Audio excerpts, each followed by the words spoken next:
সবাই বলছে আমাদের এ রাজ্যে এসআইআর এর কি প্রয়োজন।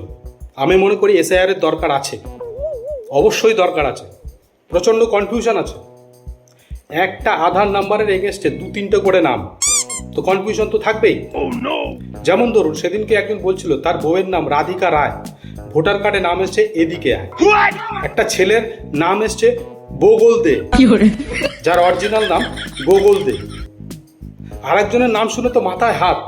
একটা মহিলার নাম অরিজিনাল নাম হচ্ছে শ্রীলেখা সূত্রধর। কি নাম এসেছে জানেন? এসেছে শ্রীলঙ্কার মূত্রধর। ভাবুন এটা মেনে নেওয়া যায়? বাদ দিলাম। একটা ছেলের নাম জাহাঙ্গীর ঢোল। কি এসছে জানেন? এসেছে জাঙ্গিয়া খোল।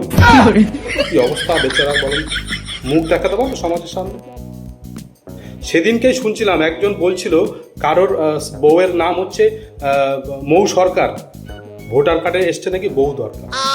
ভাবেন এটা মেনে নেওয়া যায়? এসব মানে ভুলভাল জিনিস যদি আসে নাম, তাহলে কি মেনে নেওয়া যায়? ওদের কথা বাদ দিন, আমার কথাই ধরবেন না। আমার অরিজিনাল নাম হচ্ছে বিশু কোলে, কিন্তু কি নাম এসছে জানেন? নাম এসছে হিসু কোলে। আমার এখন অফিসিয়াল নাম হিসু কোলে। যেখানেই যাই লোকে আমাকে হিসু কোলে বলে ডাকে। ব্যাংকে যাই, হিসু কোলে কে আছেন চলে আসে।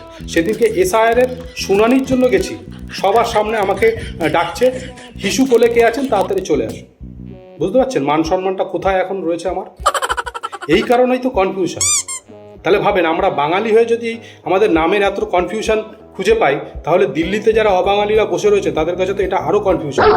সেই কারণে আমি মনে করি বাংলায় এ রাজ্যে এসআইআর এর দরকার আছে।